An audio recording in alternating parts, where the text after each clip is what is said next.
ನಮಸ್ಕಾರ, ನಾನು doctor Basavaraj Biradar, consultant interventional radiology. ಬಹಳಷ್ಟು ಮಹಿಳೆಯರು ಪ್ರತಿ ತಿಂಗಳು ಪೀರಿಯಡ್ ಬಂದಾಗ ಡಾಕ್ಟರ್ ನನಗೆ ಪೀರಿಯಡ್ಸ್ 10 ರಿಂದ 15 ದಿನ ಆಗುತ್ತದೆ, ತುಂಬಾ ಮೆನ್ಸಸ್ ಟೈಮಲ್ಲಿ ತುಂಬಾ ಪೇನ್ ಇರುತ್ತದೆ, ತುಂಬಾ ಪೇನ್ ಕಿಲ್ಲರ್ಸ್ 5 ರಿಂದ 6 ಪೇನ್ ಕಿಲ್ಲರ್ ಮೆಡಿಕೇಶನ್ಸ್ ತಗೋಬೇಕಾಗ್ತದೆ, ಕೆಲವೊಮ್ಮೆ ಬ್ಲೀಡಿಂಗ್ ಇಷ್ಟು ಜಾಸ್ತಿ ಇರ್ತದೆ, ನಂಗೆ ನಿಂತ್ಕೊಳ್ಳೋಕೆ ಕೂಡ ಕಷ್ಟ ಆಗ್ತದೆ, ಆಫೀಸ್ಗೆ ಲೀವ್ ಹಾಕಬೇಕು, ಬ್ಲಡ್ ಕಡಿಮೆ ಆಗಿ ಹಾಸ್ಪಿಟಲ್ಗೆ ಅಡ್ಮಿಟ್ ಆಗಿರುತ್ತೆ, ಪ್ರತಿ ತಿಂಗಳು mood swings, irritability, weakness, quality of life ತುಂಬ ಡಿಸ್ಟರ್ಬ್ ಆಗಿದೆ. ಇಂತಹ ಸಮಸ್ಯೆಗಳು ನಿಮಗೂ ಇದೆನಾ? ಆದರೆ ಒಂದು ಮುಖ್ಯ ವಿಷಯವನ್ನು ತಿಳಿದುಕೊಳ್ಳಬೇಕು. ಅಲ್ಟ್ರಾಸೌಂಡ್ ರಿಪೋರ್ಟಲ್ಲಿ ಫೈಬ್ರಾಯ್ಡ್ ಇಲ್ಲ ಅಂತ ಬಂದರೆ ಎಲ್ಲವೂ ನಾರ್ಮಲ್ ಅಂತ ಅಲ್ಲ. ಬಹಳ ಮಹಿಳೆಯರಿಗೆ ಅಡಿನೋಮಯೋಸಿಸ್ ಎಂಬ ಸಮಸ್ಯೆ ಇರುತ್ತದೆ, ಆದರೆ ಅವರಿಗೆ ಇದರ ಬಗ್ಗೆ ಗೊತ್ತೇ ಇರುವುದಿಲ್ಲ. ಈ ವಿಡಿಯೋದಲ್ಲಿ ಅಡಿನೋಮಯೋಸಿಸ್ ಅಂದರೇನು, ಅಡಿನೋಮಯೋಸಿಸ್ ಸಿಂಪ್ಟಮ್ಸ್ ಏನು, ಅಡಿನೋಮಯೋಸಿಸ್ಗೆ ಇರುವ ಟ್ರೀಟ್ಮೆಂಟ್ ಆಪ್ಷನ್ ವಿಧಾನಗಳು ಯಾವ್ಯಾವು ಅಂತ ತಿಳಿಸಲಾಗುತ್ತದೆ. ಅಡಿನೋಮಯೋಸಿಸ್ ಅಂದರೇನು? ನಾರ್ಮಲ್ ಆಗಿ ಯೂಟ್ರಸ್ನ ಒಳಭಾಗದಲ್ಲಿ ಎಲ್ಲಿ ಮೆನ್ಸಸ್ ಆಗುತ್ತೆ ಅದರದ ಲೈನಿಂಗಿಗೆ ಎಂಡೋಮೆಟ್ರಿಯಂ ಅಂತಾರೆ. ಅದ್ರ ಪಕ್ಕದಲ್ಲಿ ಯೂಟ್ರಸ್ನ ಮಸಲ್ ಅಂದರೆ ಮಯೋಮೆಟ್ರಿಯಂ ಇರುತ್ತೆ. ಈ ಎಂಡೋಮೆಟ್ರಿಯಂ ಮಯೋಮೆಟ್ರಿಯಂ ಒಳಗಡೆ ಮಸಲ್ ಲೇಯರ್ ಒಳಗಡೆ ಬೆಳೆದುಕೊಂಡು ಹೋದರೆ ಆ ಅಬ್ನಾರ್ಮಲ್ ಡಿಸೀಸ್ನ ಅಡಿನೋಮಯೋಸಿಸ್ ಎಂದು ಕರೆಯುತ್ತಾರೆ. ಪ್ರತಿ ತಿಂಗಳು ಮುಟ್ಟಾದಾಗ ಈ ಒಳಗಡೆ ಹೋಗಿರುವ ಎಂಡೋಮೆಟ್ರಿಯಂ ಕೂಡ ಹಾರ್ಮೋನಲ್ ಇನ್ಫ್ಲೂಯೆನ್ಸಲ್ಲಿ ಬ್ಲೀಡಿಂಗ್ ಆಗ್ತದೆ. ಇದರಿಂದ ಹೆವಿ ಮೆನ್ಸ್ಟ್ರುವಲ್ ಬ್ಲೀಡಿಂಗ್ ಆಗ್ಬೋದು, ಹೆಚ್ಚಾಗಿ ಗಂಟು ಅಥವಾ ಕ್ಲಾಟ್ಸ್ ಪಾಸ್ ಮಾಡ್ಬೋದು, ತುಂಬ ಸಿವಿಯರ್ ಪೇನ್, ಪೆಲ್ವಿಕ್ ಪೇನ್ ಇರ್ತದೆ, ಹೊಟ್ಟೆ ಉಬ್ಬುವಿಕೆ ಬರುವುದು, ಇಂತಹ ಸಮಸ್ಯೆಗಳು ಬರುತ್ತವೆ. ಈ ಅಡಿನೋಮಯೋಸಿಸ್ ಡಯಾಗ್ನೋಸಿಸ್ ಯಾಕೆ ಮಿಸ್ ಆಗ್ಬೋದು? ಅಡಿನೋಮಯೋಸಿಸ್ ಕೆಲವೊಮ್ಮೆ ಅಲ್ಟ್ರಾಸೌಂಡ್ನಲ್ಲಿ ಗುರುತಿಸಿಕೊಳ್ಳುವುದು ಕಷ್ಟ ಆಗ್ತದೆ, ಕೆಲವೊಂದು ಸರ್ತಿ ಫೈಬ್ರಾಯ್ಡ್ಸ್ ಅಂತ ಮಿಸ್ ಡಯಾಗ್ನೋಸ್ ಕೂಡ ಆಗ್ಬೋದು.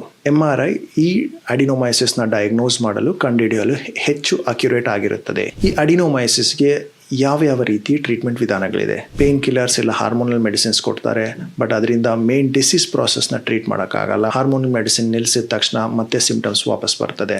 ಇನ್ನು ಕೆಲವೊಬ್ಬರಿಗೆ ಮಿರೇನಾ ಹಾಕ್ತಾರೆ, ಕೆಲವೊಬ್ಬರಿಗೆ ಮಿರೇನಾ ಚೆನ್ನಾಗಿ ಕೆಲಸ ಮಾಡ್ತದೆ, ಬಟ್ ಕೆಲವೊಬ್ಬರಿಗೆ ಅದು ಪಾಸ್ ಆಫ್ ಆಗ್ಬೋದು. ಅದರಿಂದ ಕೆಲವೊಬ್ಬರಿಗೆ ಆ್ಯಕ್ನೆ ಆಗ್ಬೋದು, ಸ್ಪಾಟಿಂಗ್ ಆಗ್ಬೋದು, ಇಲ್ಲ ಬ್ಲೋಟಿಂಗ್ ಬರ್ಬೋದು, ಇಲ್ಲ ಮೂಡ್ ಚೇಂಜಸ್ ಕೂಡ ಬರುವ ಸಾಧ್ಯತೆಗಳು ಇರುತ್ತದೆ. ಹಾಗಾದರೆ ಸರ್ಜರಿ ಅಂದರೆ ಹಿಸ್ಟೆಕ್ಟಮಿ ಅಂದರೆ ಗರ್ಭಕೋಶ ತೆಗೆಸುವುದೇ ಕೊನೆಯ ಆಪ್ಷನ್ ಆಗಿರುತ್ತದೆಯಾ? ಇಲ್ಲ.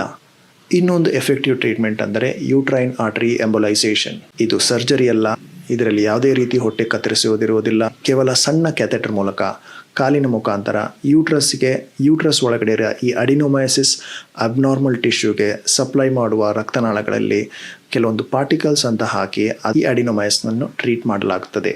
ಇದರಿಂದ ಬ್ಲೀಡಿಂಗ್ ಕಡಿಮೆ ಆಗ್ತದೆ, ಪೇನ್ ಇಂಪ್ರೂವ್ ಆಗ್ತದೆ ಹಾಗೂ ಯೂಟ್ರಸ್ ಪ್ರಿಸರ್ವ್ ಆಗಿರುತ್ತದೆ. ರಿಸರ್ಚ್ ಪ್ರಕಾರ 10ರಲ್ಲಿ 8 ಮಹಿಳೆಯರಿಗೆ ಯೂಟ್ರೈನ್ ಆರ್ಟರಿ ಎಂಬೊಲೈಸೇಷನಿಂದ ಸಿಂಪ್ಟಮೆಟಿಕ್ ಇಂಪ್ರೂವ್ಮೆಂಟ್ ಸಿಗ್ನಿಫಿಕೆಂಟ್ ಆಗಿ ಕಾಣಿಸ್ತದೆ. ಇದರಿಂದ ಹಿಸ್ಟೆಕ್ಟಮಿಯನ್ನು ಅವಾಯ್ಡ್ ಮಾಡಬಹುದು. ಕೊನೆಯದಾಗಿ ಹೇಳೋದಾದರೆ ಹೆವಿ ಪೀರಿಯಡ್ಸ್ನ ನಾರ್ಮಲ್ ಅಂತ ಇಗ್ನೋರ್ ಮಾಡಬೇಡಿ. ಅಲ್ಟ್ರಾಸೌಂಡ್ ರಿಪೋರ್ಟಲ್ಲಿ ಫೈಬ್ರಾಯ್ಡ್ಸ್ ಅಂತ ಬಂದಿಲ್ಲ ಅಂದರೆ ಅದು ನಾರ್ಮಲ್ ಅಂತ ಅರ್ಥ ಅಲ್ಲ. ಅಡಿನೋಮಯೋಸಿಸ್ ಪಾಸಿಬಿಲಿಟಿ ಇರ್ಬೋದು. ನಿಮ್ಮ ಡಾಕ್ಟ್ರಲ್ಲಿ ನನಗೆ ಅಡಿನೋಮಯೋಸಿಸ್ ಇರ್ಬೋದಾ ಅಂತ ಕೇಳಿ ತಿಳಿದುಕೊಳ್ಳಿ. ಅದಕ್ಕೆ ಸರಿಯಾಗಿ ವರ್ಕಪ್ ಅಂದರೆ MRI ಮಾಡಿಸಿ ಅಕ್ಯುರೇಟ್ ಡಯಾಗ್ನೋಸಿಸ್ ಮಾಡಲು ಸೂಕ್ತವಾಗಿರುತ್ತದೆ. ಸರಿಯಾದ ಡಯಾಗ್ನೋಸಿಸ್, ಸರಿಯಾದ ಟ್ರೀಟ್ಮೆಂಟಿಂದ ನಿಮ್ಮ ಯೂಟ್ರಸ್ಸನ್ನು ಉಳಿಸಬಹುದು, ಹಾಗೆ ನಿಮ್ಮ ಕ್ವಾಲಿಟಿ ಆಫ್ ಲೈಫ್ನು ಕೂಡ ಇಂಪ್ರೂವ್ ಮಾಡಬಹುದು. ರಿಸರ್ಚ್ ಪ್ರಕಾರ ಯುವ ಮಹಿಳೆಯರಲ್ಲಿ 35 ರಿಂದ 40 ವಯಸ್ಸಿನ ಮಹಿಳೆಯರಲ್ಲಿ ಅಥವಾ 45 ವಯಸ್ಸಿನ ಕೆಳಪಟ್ಟವರಲ್ಲಿ ಹಿಸ್ಟೆಕ್ಟಮಿಯ ಓವೇರಿಯನ್ ಸ್ಪೇರಿಂಗ್ ಹಿಸ್ಟೆಕ್ಟಮಿ ಮಾಡಿದರೂ ಕೂಡ ಮೆಟಬಾಲಿಕ್ ಸಿಂಡ್ರೋಮ್ ಎಫೆಕ್ಟ್ ಕಾಣಿಸಲ್ಪಟ್ಟಿದೆ. Risk of heart failure, stroke, high blood pressure, diabetes ಹಾಗೂ ಡಿಸ್ಲಿಪಿಡಿಮಿಯಾ ಫೀಚರ್ ಸ್ಟಡೀಸಲ್ಲಿ ಕಂಡು ಬಂದಿದೆ. ಈ ವಿಡಿಯೋ ನಿಮಗೆ ಉಪಯುಕ್ತ ಅನಿಸಿದರೆ ಶೇರ್ ಮಾಡಿ.